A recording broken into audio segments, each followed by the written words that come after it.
here we are in the finished bathroom. Today we're going to talk about the layout, the design, the materials selected, and some of the maintenance tips. This is the final episode of Let's Renovate a Bathroom. Thank you so much for following along. This has been an absolute blast to shoot, and I can't wait to show you our little do-it-yourself bathroom and how it turned out.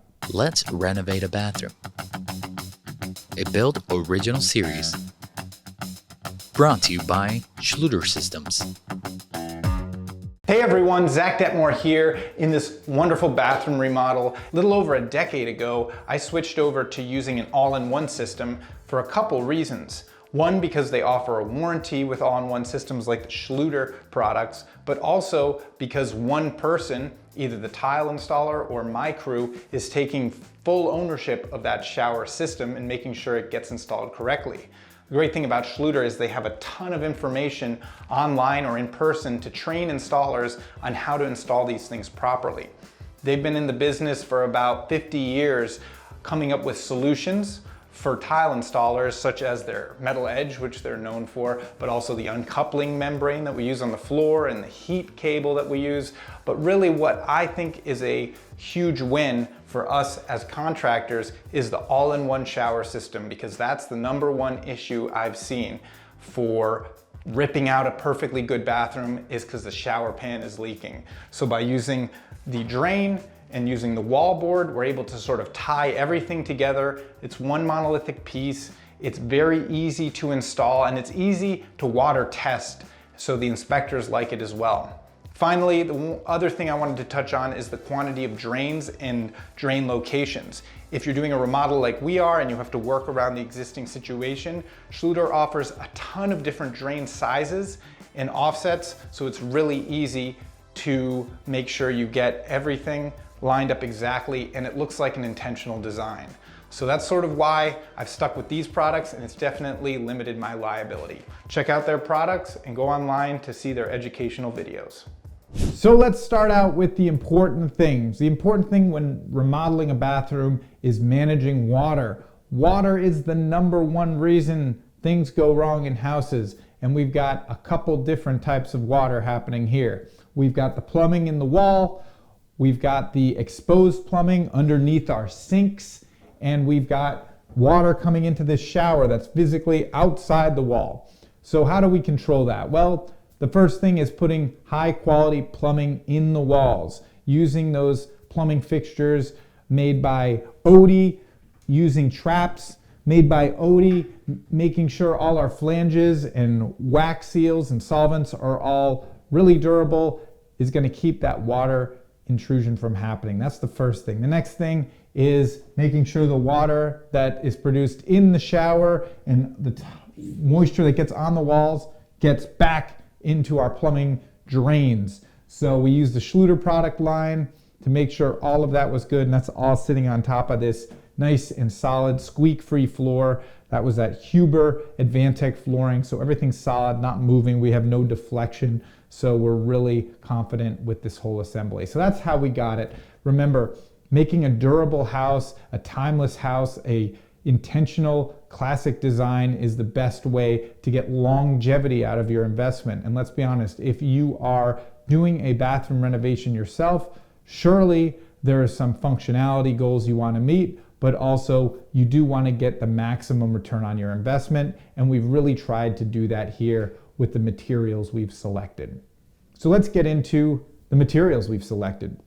Like any renovation, there are items we wanted to splurge on and there's items we want to save on.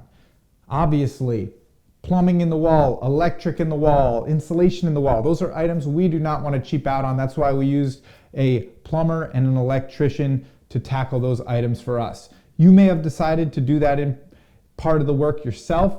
That's totally up to you, and I applaud your DIY skills if you did it that way. So we decided to spend the money on having someone else do it, and we have confidence that it's done right. But there's also other items we were able to save money on.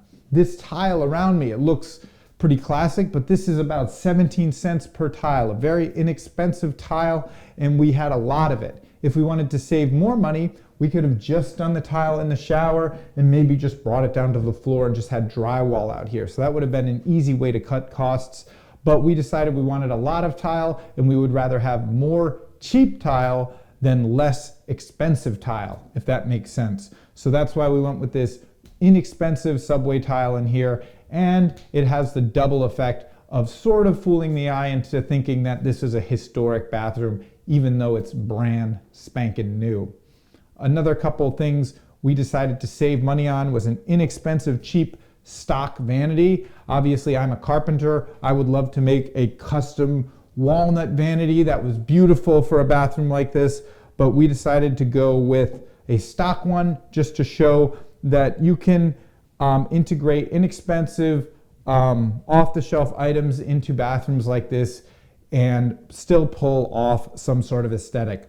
Now, if you are going to save money on items, I really recommend saving those money on items that you can swap, like the vanity, like the toilet, like the light fixture. Try not to save money or go really trendy with things like the tile, right? Because those are going to be much more expensive to rip out later. So to reiterate on the floor, we've got this durable floor here that's not deflecting, and we did a couple things to make sure this doesn't squeak or move. The first one was utilizing Advantech subfloor, screwing it down instead of nailing it, and that over the existing wood floor that was in there before creates a super durable floor that's not going to move. We also have self-leveler on top of that. So this is a really robust, thick, strong floor.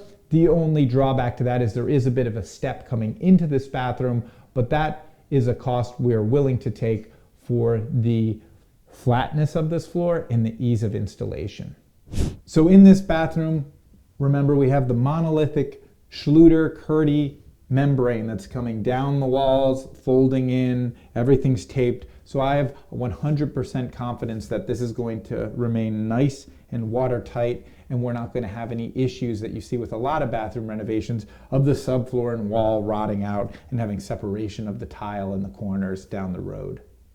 So if we open up the cabinet, we can see our trap made by Odie. Behind that, we have the reliable PVC solvent well pipe that's going to make sure all the water that's created here is brought out and sent to the town sewer, and we can rely on that being very good.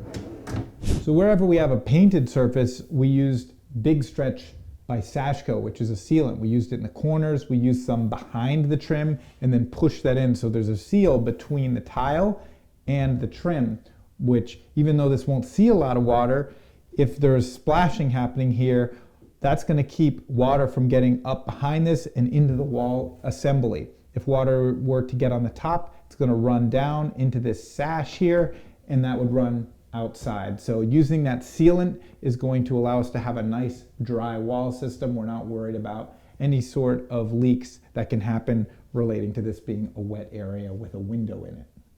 So let's talk about the layout of this new bathroom versus the old one. To bring you up to speed, originally this door was in the same place. We had a closet here with sort of an accordion door on it. There was a vanity in the corner, and then there was a corner tub here, and the water closet or toilet was in that corner. So what we've done is we've actually gained a fairly substantial shower. So we've added roughly a 3 foot by 3 foot shower in here and still maintained the other components of the bathroom. The major compromise, I would say, is the size of the vanity. We had maybe a slightly larger vanity beforehand. Now we have a slightly smaller one. You could actually go to 28 inches with this vanity. This is a 24. Mostly had to be that size because we went with a stock one. We did pick up some storage in the vanity. We have a little drawer in here, and we also have some storage in the bottom, which is definitely going to be more functional. You'll also notice we have labeled warning that there's floor heat in here. So any technicians that come here maybe want to drill into the floor have a notice to be careful and not drill into this floor because there is in-floor heat. This is a sticker and warning label that comes with the heated floor kit from Schluter. How do you fit more items into a small space? There's clearances that are necessary. I need clearance to be in front of the vanity. I need clearance to be in front of the toilet. I need room to open the shower door. And the easiest way to do that is to have all those clearance areas be in one spot. So the vanity clearance, the shower door clearance, and the toilet clearance are all sharing the common alley here. The tub is opening up into the area where the door swings. The closet opens up into the area where the door swings. So I'm sharing that common floor plan to try and cram as much as physically possible in here. It's nice to have the window directly centered-ish over the bathtub, because when you're sitting in it, you'd be able to look out versus over here in the corner, not as good of a view. In terms of the design of our shower glass, it opens up and it will actually collide with the toilet paper holder. There could be some concerns that this would break and we could put a stopper in, but really these doors are very robust. So as long as you're responsible about opening it, the toilet paper will stop it from hitting. We've located the diverter in a location where you can turn it on and off without going in the shower, which is nice to let the water get up to temperature. We have these shelves for storage, but we've also biased the shower glass out so that this whole ledge could be for additional storage as well. So let's talk about the typical maintenance a bathroom like this is going to take. The first maintenance you're going to see is sealing the grout. We typically use a product similar to this. This is my go-to by Stone Tech, but you can use anything you want. But typically you're going to notice that when you're showering, the grout is getting darker when it's getting wet because moisture is saturating into it. With a tile like this that's glazed, there's not such a big issue that you're concerned about in terms of the integrity of the tile itself. But if you had a marble tile, for example, as that moisture works its way into the grout and you have a porous tile, you can get what's called picture framing, and basically the veins or the pores in the marble is going to suck in moisture when you shower, and then you're going to get this picture of the dry marble in the middle and this wet border, and it doesn't look great. So that's when you encourage sealing the stone, sealing the grout. So that's the first maintenance item. The other maintenance item is caulking in the corner. Now, going with a Schluter system, an all-in-one shower is going to minimize movement because everything's nicely tied together. But typically you can get some cracking in the corners. Cracking over your tub is very common. And what we typically recommend people do is they just sort of let the bathroom do its thing through a season of movement. So for example, we started this renovation in the summer when it is very hot and humid in New Jersey. So the timbers and the wood we were using was expanded and moist. Now we're heading into December and it's getting colder and that wood is losing moisture and shrinking. So what happens is you get cracks forming in the grout and in the corners because you have things moving at different rates. This is also exacerbated if you have a fiberglass bathtub that moves. Maybe you've taken a couple baths and it's the weight of your body plus the water is putting weight on that fiberglass tub, and it's going to move and crack the joint. So we recommend people wait till the season where it's driest and it's had some time to move and sort of find its balance. Then we'll come and remove sealant if we need to, and we will add more. Typically, we'll use a Sashco sealant around the tub, add that in, remove any little bit of crumbs of grout, and that should finish the job. Obviously, it's better to be able to do it right the first time, but it's totally common to have to come back and maintenance the corners because there is that seasonal expansion and contraction. The next thing to keep in mind is maintaining your shower door and your glass. So these gaskets on the end could potentially need to be replaced after several years. They can gradually degrade, but I expect to get a good few years out of these before these would need maintenance. It is recommended to have a squeegee in your shower and squeegee all of the water that's sitting on the glass off at the end of the shower, and use an ammonia-free glass cleaner. Do not use a standard glass cleaner on this. That ammonia can strip off any sort of coatings that is on this. The installer actually recommends wiping the whole shower down with a microfiber after you use it. I have a feeling most customers of mine or homeowners aren't going to do that, but it is easy enough to have the squeegee in there and wipe everything down. It also gets that water down and into the drain, so you don't have to leave your fan on so long to dry out the moisture that's in the bathroom.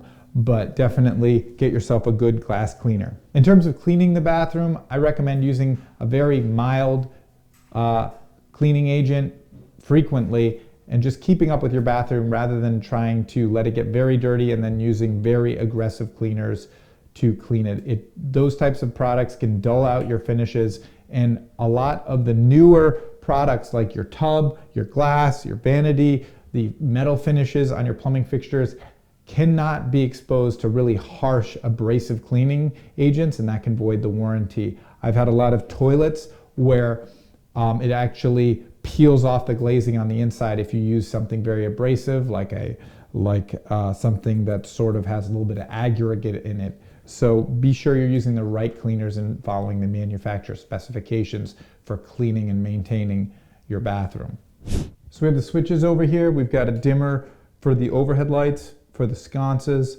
as well as a countdown timer for the exhaust fan. 30 minutes, 15 minutes, 10 minutes, and 5 minutes. So you just hit one of those buttons and it will draw the moisture out of the room and turn off in that amount of time. We've got a double towel bar, which we went over last time, but the nice value add is that during the winter, this steam radiator warms up these towels. They dry out quicker, they don't smell as much, and you just can go a little bit longer, and it's obviously a nice luxury to have a warm towel. We've got an extra towel hook on the door. It could be for robes, but honestly, I've never found people have enough towel storage, so I like to try and sneak it in wherever I can. We've got our floor heat thermostat, which I've tucked behind the door. Although this is a fairly clean unit, I like to sort of disguise it, put it out of the way. It doesn't measure the air temperature, it measures the sensor in the floor, so this can pretty much be anywhere. We had this closet before, but what I did was I just inset a cabinet into it, which allows me to have drawers. I've got drawers within drawers, and we have a big upper cabinet. I made a space for toilet paper on the bottom, which is nice. There's a drawer in there, and there's just loads of storage. I think that's much more functional than just having sort of a closet door, and it also just looks a little bit more neat. The nice thing is you can sort of just pull a drawer out, work from it when you're at the vanity. So even though you have a tiny vanity, you get a good bit of functionality out of this closet. Storage is everything in a bathroom. So I think this is a good use of funds. You could also do custom cabinetry if you have a bigger budget. What we did was we basically found a cabinet that was a stock size that was slightly smaller than the size of the closet, put that in, brought the casing into it, trimmed it out the same, and it looks just fine. A good DIY solution.